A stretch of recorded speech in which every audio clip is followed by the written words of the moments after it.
there is a guy who is not afraid of the spotlight, not afraid of the camera, not afraid of challenges, man. And you met one tonight. You put it all on the line. I was so impressed all week, man. You didn't shy away from the fact that there's a lot of pressure. Everything's on this one. I'm rolling the dice. I'll live with the results. And now you're living with a heck of a result, man. How do you feel? That's honestly, man, what I said right after the fight. Listen.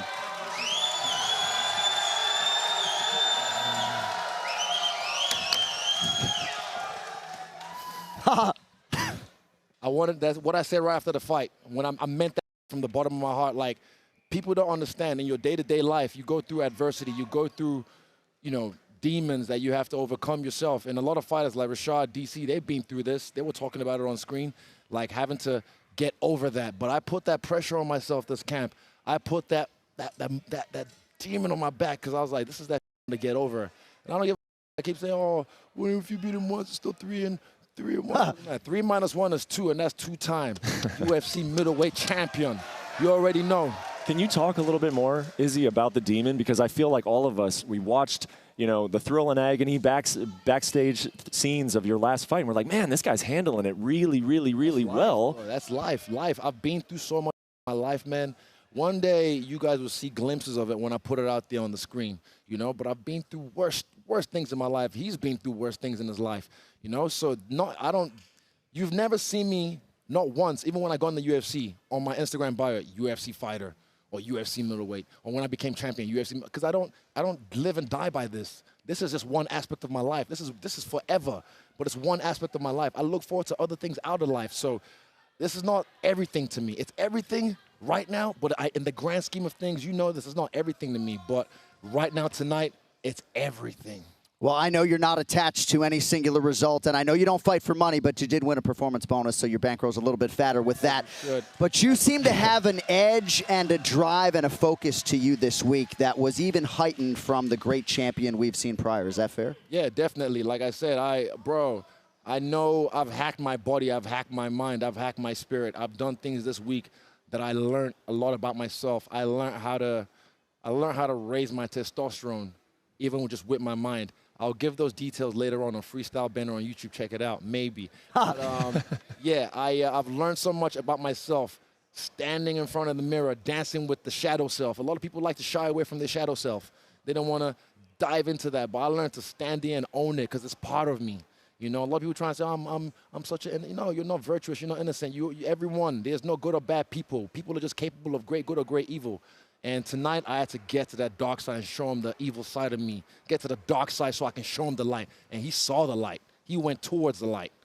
That moment where you landed the big shots against the fence, what do you think enables that? Is that your fight IQ? Is that experience? Is that just big champions rise in special moments? Like, what do you think is the single greatest thing that just led to that? Vomit on a sped already. Mom Spaghetti is nervous.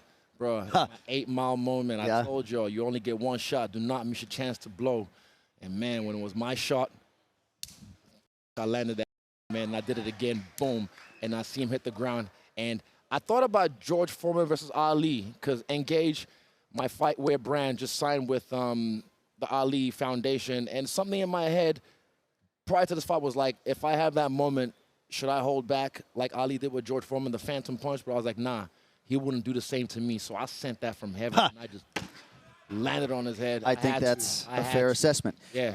So you had a great energy when you went back to Eugene Behrman at the end of round 1. You said it went quickly. Yeah, a great round 1 was just between like, boom. you two. Right. I think it was, what's his name, Teddy Atlas. That speech came up on my gram a few times on Twitter this week, you know, with him and what's his name?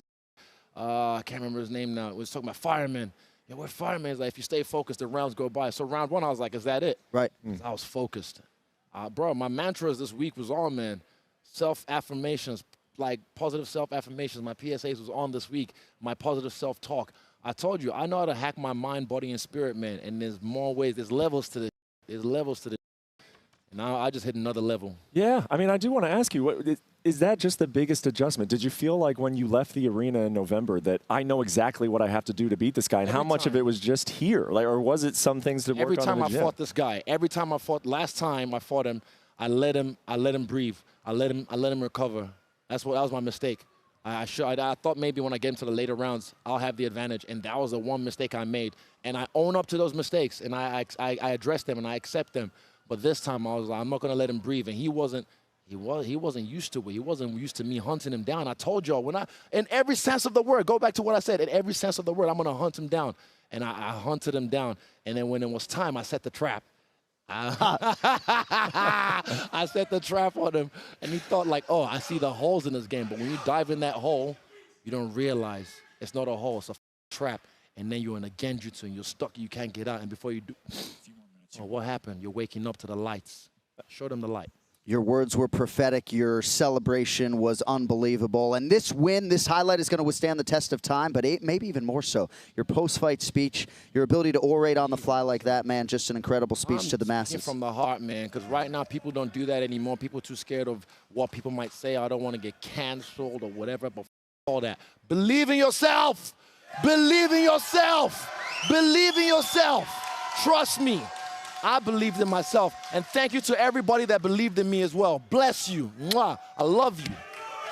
You know, Izzy, I almost hate to ask you about, what's next, because I want you to relish in this moment. This is right now. There's no yesterday. There's no tomorrow. All we have is right now. And right now, I'm going to get the out of here.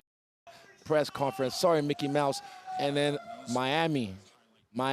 I'll see you at 11 for the after party. Because I've been a good boy, but now it's time to be a bad boy. One final thing, though, and yes, the future doesn't exist. Not talking in the sense we are, but does it feel done with Alex? Does this feel? It feels done. He's going up to 205 after this. He's going up to 205. It's done. He's beat me. He's knocked me out in the UFC. Cool. I mean, the worst has happened. Now I've done the same to him. It's not even. It's like whatever. Like there's no. I told you I don't keep score. I settle them, and tonight the score is settled.